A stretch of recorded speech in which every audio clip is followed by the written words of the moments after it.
Zamunda. My name is Reg Lane, and I am here to welcome you on InnerView. InnerView is the place that our endeavor is to make sense out of nonsense and to take a little bit of a look beyond the obvious. I'm here today with my partner in righteousness, Miss Anika Smith. How you doing, Anika? Doing great this morning. I see you survived the blizzard of last week. Absolutely. The blizzard that was not, but I guess it was a blizzard as Well, it it was goes. enough. It was enough. It was enough. All right. Well, hey, listen. Let's cut to the chase. We got somebody here very important. A dear friend of the broadcast, Mr. Keith Johnson. How you doing, Keith? Doing well. Good morning. Good morning. Well, let's jump right in it. Listen, we understand that you are once again the president of the Teachers Union, but this time was the race close? Yes, the race was close. Okay. First of all, we had initially 5 candidates who were running, and under our Constitution and bylaws, you have to get 50% plus 1. So that necessitated a runoff between myself and one of the other candidates, and narrowly beat them. You know, and I know that one of the reasons was a number of my members were upset about what you've heard about the tip fund, the $250 that comes out of their check, notwithstanding the fact that had we not come up with that, their checks would have been cut by 10% in perpetuity. But they still were not happy about it. And so, you know, that goes with the territory. But I got the 50% plus 1 that I needed, so now it's time to move on. No doubt about that. But speaking of the tip deal, did you like the deal that was struck? No, I mean, there wasn't anything to like about it, you know, but the district was $300 million in deficit, and what we did not want to see occur was to have our members end up taking a 10% pay cut. And we were at the point in the negotiations at that time where Robert Bob, who was making the decisions at that time, was about to declare impasse. And if he had declared impasse, I would have filed for fact finding. The facts were not in dispute. The district was in deficit. And just like the city workers, when they went to fact finding, they had to take a 10% pay cut. The county workers had to take a 20% pay cut. So invariably, the DFT would have had a 10% pay cut imposed upon them. But fortunately, because of my executive vice president, Mark O'Keefe, and our financial analyst, Patrick Falkeson, who are financial wizards, they developed an alternative. And so it's not enough to just say no to something. You have to be able to come up with an alternative. To negotiate. And so the tip will be over in October. And plus they'll have a 1% pay increase. So, we move on. You do what you have to do. And one of the things, as you know, in terms of being a leader, you often are thrust into the position you have to make decisions that are right, even if they're not popular. I got you. I see. We want to talk a little bit about education reform and what's going on there. First, I got a question. Is Mr. Bob here for another extended stay, and how long is that stay? As it stands right now, his term ends on March the 2nd, but Governor Snyder has already approached him about at least remaining on until the end of the school year. And the president of the school board, Anthony Adams, concurs with that because it's difficult to change leadership in midstream like this, particularly at that juncture of the school year. And plus, it would be more prudent for all of us to be able to make this a smooth and seamless transition by having a national search for a superintendent, getting that individual in place, familiarizing them with the district and the academic plan for the district, and giving them an opportunity to prepare to take over. So at the end of the day, my guess is that he'll be here until June, and then we'll move on. Has he said anything in terms of his intention? He's receptive to the idea of remaining here until June, but that's something that he has to work out with Governor Snyder. But he's made it abundantly clear that he's ready to go back to Washington, D.C. He has a business there. He has family there. That's where his roots are. I just wish he was more successful here in a real sense, not in terms of a personal agenda, but where it really would have flourished and you could have seen the system really make some strides and improvements and created the kind of atmosphere that would have been conducive for kids to learn. That was just my main concern for it. It was an interesting way that he took the leadership role. I still am a little bewildered by it that, it's brought in as an emergency Financial manager, which says to me a glorified accountant. But in some kind of way, he became the CEO and rather than the CFO. And it was a strange, his hands sprawled and tentacles went everywhere. Right. And it was just strange. It was just a weird time. But I think we have to also recognize and applaud Judge Wendy Baxter, who, Absolutely. although it took her a while to make her decision, I think that she was very prudent and very thorough in doing the research and She analysis. gave both sides a fair shake. Yeah. No, she gave, and so now that decision has been made, that the elected school board has academic control, Robert Bob is in control of the finances, it's important that those two entities mesh in order to make decisions both from an academic and a financial standpoint that are ultimately going to benefit the children of Detroit. Is he trying to appeal that decision? No, he's not appealing it, but about a little over a week ago, the school board passed a transition plan, if you will, and he has some concerns. Some of it, to me, just centers on semantics, not really content. And so he's developing a counter to their plan. And so, I just don't feel that we can afford to get into this tit for tat thing. I agree. Right. Let's look at Let's get on with take the a business at hand. comprehensive look at it, and let's not get hung up on semantics. Let's look at what is at the core of the transition plan, and let's act upon that. Go on to D.C. and run your business. Exactly. So we want you to go to D.C. We wish you much success. But Absolutely.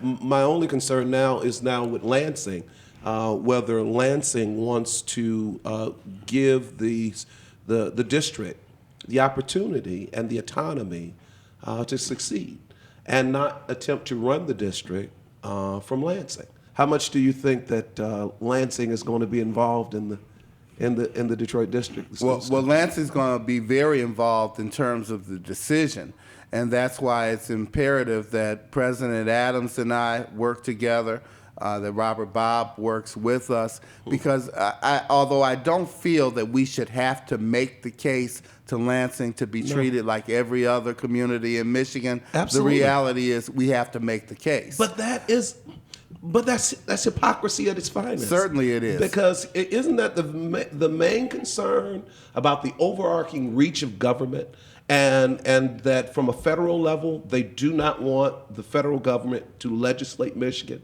And isn't that the natural? Doesn't it follow from the logic that if it is inappropriate for the federal government to legislate at a state level, that it's inappropriate for a state government to legislate at the local level? The locals know what's going on in the local area. And I take it one step beyond that. To me, it's an indictment against the citizens of the city of Detroit.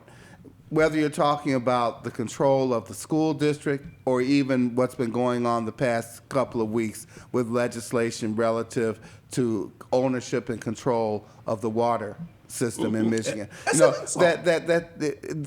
an indictment against the community to tell them that either you're incapable or unwilling to handle your affairs. And I think the citizens of this community deserve better than that. And they ought to be outraged. Now, having said that, I think that it's important for us to meet with the governor, as we will, and meet with some of the key legislators, both Republican and Democrat, as we will, and say, listen, here is the template for what we believe will be the resurgence of quality education in the city of Detroit. Give this plan an opportunity to take root. We will share with them the reform initiatives that are part of our collective bargaining agreement, whether you're talking about the teacher-led school, overhauling of the teacher evaluation system, the peer assistance and review program, school-based performance bonuses, the turnarounds that we've implemented in Detroit Public Schools, in order for you to really do an assessment, since you gave us this challenge to demonstrate both the willingness and an ability to reform the Detroit Public Schools. Give those reforms an opportunity to take root. And if they don't work, or if we don't carry out what we say we'll carry out, then do what you have to do. But don't indict us by denying us the opportunity to implement what you challenged us to develop. Yeah, but it's almost an insult that you have to ask permission about things in your city. That is a slap in the face, and it goes against the rights or the right for autonomy to self-govern. Absolutely. I'm not looking for Lansing to come in and legislate in Detroit. Don't create laws that you create them at a state level, and make sure that when you create a law, it's not specific to Detroit, but it's specific to the state of Michigan that Detroit happens to be a part of. You cannot come in and legislate Detroit. It makes you a king and not a governor. You govern the state, you make sure you sign, and you don't even write the laws there. That's still done at a legislative level, and you sign off on those things. I think what's critical to us and what we want to avoid is the situation in which you have people who are non-educators making educational decisions. Agreed. And so we understand the skin that we're in relative to everyone's perception about the city of Detroit and Detroit Public Schools, but that perception does not equate to reality. Right. But what we have to demonstrate to them, and we have to give them tangible evidence of what we are doing that is working, and say, listen, you don't want to change what we're doing now, just at the point where it's on the threshold of blossoming. You will end up setting us back. So don't try to dictate to us how to run a school district from afar, not only because of the distance, but because of the fact that you don't want legislators who've never sat where my members sit, who've never done what my members do, telling them how best they should do. But they're going against the grain of the very structure. You're creating a specific, and that's the thing that I'm talking about. You're violating the very structure and ideas that go with state and local governments. Right. You're infringing and crossing boundaries. You are Robert bobbing us again. And it would even be different if these policies were across all the school districts. Right. But it to does. which they should be doing. Right, but Detroit is not the only school that's in a deficit situation. Not at all. Not at all. And I mean, I understand it is. It may be the largest, but that in and of itself still does not give reason to single that district out, and not have a statewide policy for how you will handle situations. Right, like and this. what we really have to move aggressively on right now is the legislature is already talking about, and Governor Snyder said so in his State of the State address a couple of weeks ago, at re-examining the purview of an emergency financial manager, whether you're talking about one for a school district or whether you're talking about one for a municipality. As it pertains to a school district, as you know, our school board had to go to court in order to regain control of academics. Well, now what we don't want to see occur is have a situation, whether it's Detroit Public Schools, Hamtramck, Highland Park, heaven forbid if it was Birmingham, where you have an emergency financial manager who has complete unfettered autonomy. Yep. Because I believe that has really worked to the detriment of Detroit Public Schools, where you have one person who knows that he is not accountable to anyone other than the person who appointed An educational czar. That, to me, that's dangerous. Yeah. All right. Well, listen, we got 1 minute. Hey, Detroit, keep getting ready for work and get kids together for school. We'll talk to you in a minute.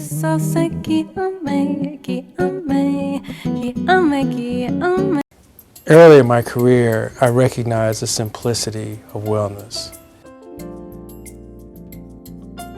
Getting appropriate amounts of rest, good nutrition, and regular exercise. But it has really been my spiritual growth and fellowship that allowed me to see that I had overlooked a very important ingredient, charity. Those that can live from love seem to be able to walk out a lifestyle that blesses them. It's interesting, when you think about it, the more we care for other people, the better we take care of ourselves. I saw a sage pointing out the difference between the word illness and wellness, noting that illness starts with an I and wellness starts with a we. So it's really a very simple formula. You want to live well, love your neighbor, love. Is it that simple? Yes, it's that simple.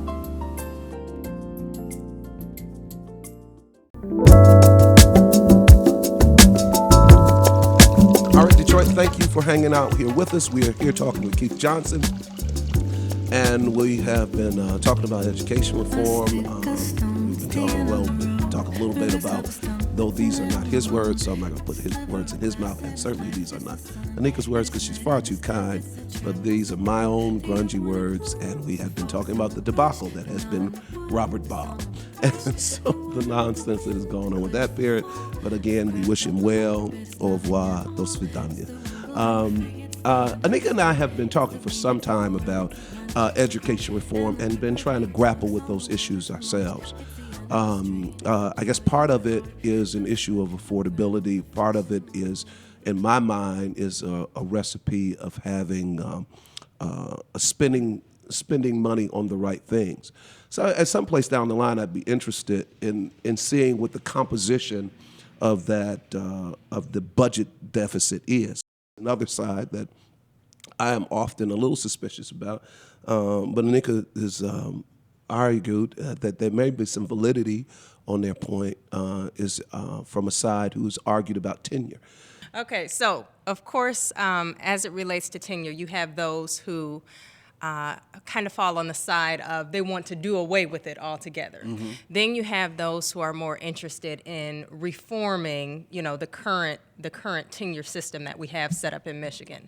Now, my understanding of tenure, I guess if I were to put it in my own words, it seems to be a system where, as it relates to teachers, they are kind of defaulted into tenure.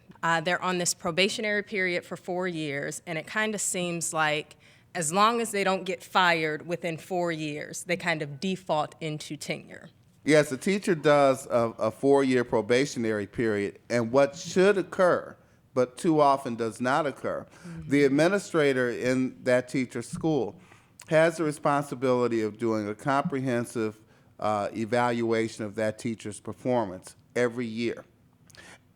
And if they don't, then the assumption is made that that individual did a satisfactory job. Right. Now, our collective bargaining agreement actually provides protections that go beyond what tenure provides, because during that probationary period, a teacher could conceivably be terminated without rhyme or reason. Mm-hmm. But our collective bargaining agreement entitles them to just cause and due process. Which is reasonable. Which is reasonable. And there's a misconception about tenure for teachers. The only thing that it does is it guarantees you the right to due process once you've gone beyond that probationary period. So if someone says that Anika Smith is a poor teacher, you can't just say it and not provide tangible evidence to substantiate the allegation. So you can fire somebody that has tenure?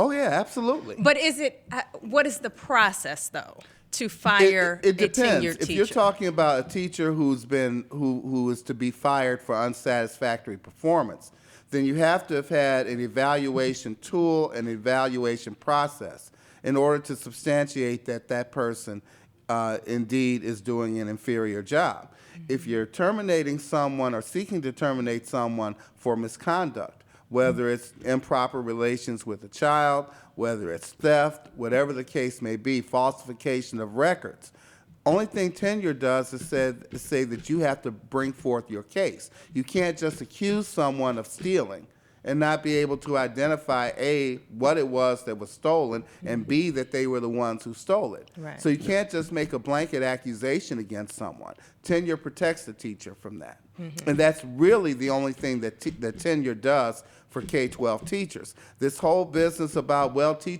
tenure makes it difficult to fire a teacher. No, it doesn't, as long as you as the administrator and you, the school district, follow the process that is outlined often in the collective bargaining agreement, but also in the tenure law. Okay, so now considering the reality of the situation, not how everything is supposed to work in theory, but in the reality, do you believe that the way the whole tenure system is set up, it's designed correctly, or do you believe that there does need to be some type of reform to it? I think the reform to it is really the enforcement of the tenets of tenure. Let me give you a personal example. Okay.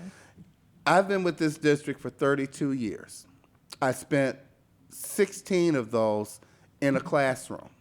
In the 16 years that I was a classroom teacher, I got observed twice. Right. Now, and let me say for the record, anybody who knows me and worked with me knows I was a good teacher. But what's the proof of it? Right. Is it because kids weren't jumping out of my classroom and throwing books across the room? Is it because administration didn't have to constantly come up to my classroom in order to restore order? Is it because no fights took place? Is it because whenever something was due, I turned it in? Who really knows? Mm-hmm.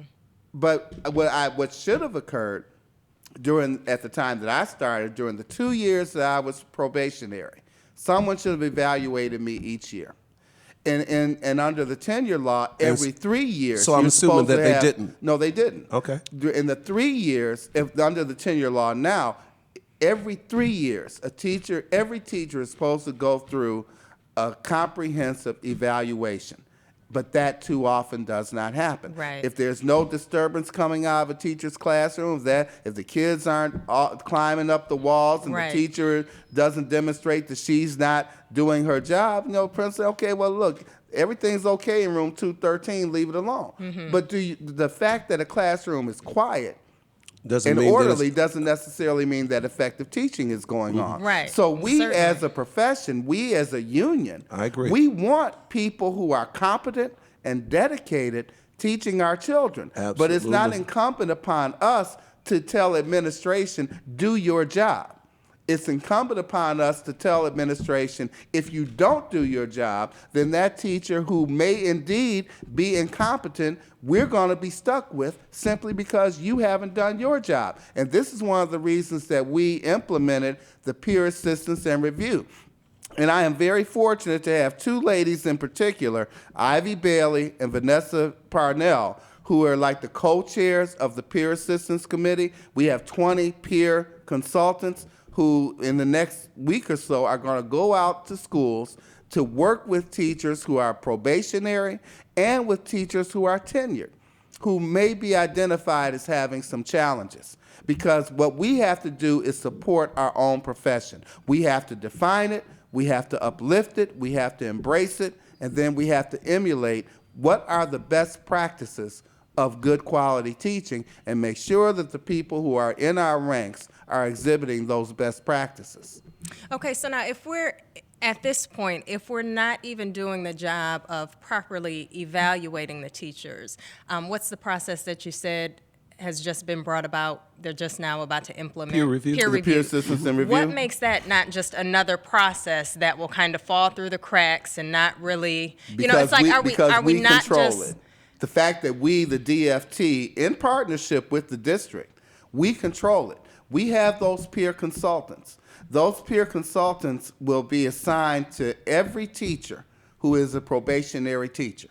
So every one of our probationary teachers is going to see a peer consultant during the course of their probationary period. They will do a very intricate job of tracking both what they see and the assistance that they provide for every teacher that they service, as well as for those veteran teachers, those tenured teachers, that they're providing support to as well. So now you said every teacher on probation now will go through this system? Yes. So does this replace the yearly observations that the administration needed to do? No, here's what it will do. It kind of works in two domains. Number one, we want those non-tenured teachers, those probationary teachers, to exhibit the best practices of quality teaching. But in order for them to do that, you have to tell them and show them what they are. Mm-hmm. So that's one component of it. The other component of it is that these peer consultants, as they work with these probationary teachers, they will do an annual review of whether or not that person is progressing. And there will be a review board that will be comprised of members of the union and members of the administration. And the union has the most votes on this particular committee. And they will make a presentation, say if they're coming in and doing a review of Keith Johnson's performance. They will have clear and present evidence of what Keith has done well, what he needs to improve upon, and whether or not he is cut out for this profession.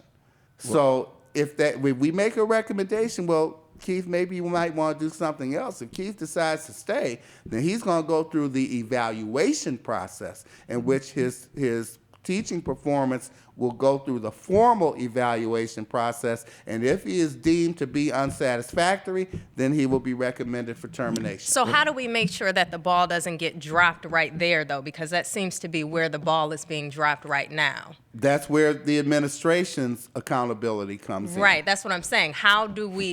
What can we do to make sure that that ball is no longer being dropped? I think that, number one, the school board and the superintendent, or whoever ends up leading this district, they need to be aware of who are the teachers who have been identified to go through the rating and evaluation process. The principals need to be reminded of what the process is, and it's in the collective bargaining agreement. And as I tell people all the time, they often refer to our contract as the teacher's contract. And nowhere on it does it say teacher's contract or DFT contract. It says collective bargaining agreement between the Detroit Federation of Teachers and the school district of the city of Detroit. So it's a mutually shared agreement. It's a mutually shared agreement, and so both parties have a mutual responsibility for its enforcement. I think that ultimately it's going to rely on very faithful and competent people. Yes. At all levels. At all levels. What I'm very interested in is seeing the metrics, though, the thing that you will judge, the evaluative process, that you will judge, this is a good teacher. At the end of the day, you're right, the theory has to go out the window, and at some point you got to expect some responsibility at every level. We need to expect it out of the Board of Education, we need to expect it from the superintendent, we need to expect it at a teacher's level. And from the leader of the Detroit Federation of Teachers. Absolutely. Because I think one of the most unfair criticisms that we as a teachers union receive is that all we want to do is protect bad teachers. That is the least of what I do. The protection of teachers is the least of what I do on a day-to-day basis. You're just trying to enforce the agreement. I got you. Exactly. And how about this? Get better at picking good teachers. Exactly. And we tell them, you hired these people. DFT didn't hire these people. Because that's a whole nother conversation nother, we were having but it goes about the back to whole our metrics. come one, come all that we've kind of set up in this country. Right. Yeah, so at any rate, hey, Detroit, I know you got to go home. We're going to talk Keith Johnson off camera. In the meantime, I will say to you, like Carol Burnett, I'm so glad we had this time together just to have a laugh and sing a song. Seems we just got started. And before you know it, comes the time we just have to say so long. Have a great day, Detroit.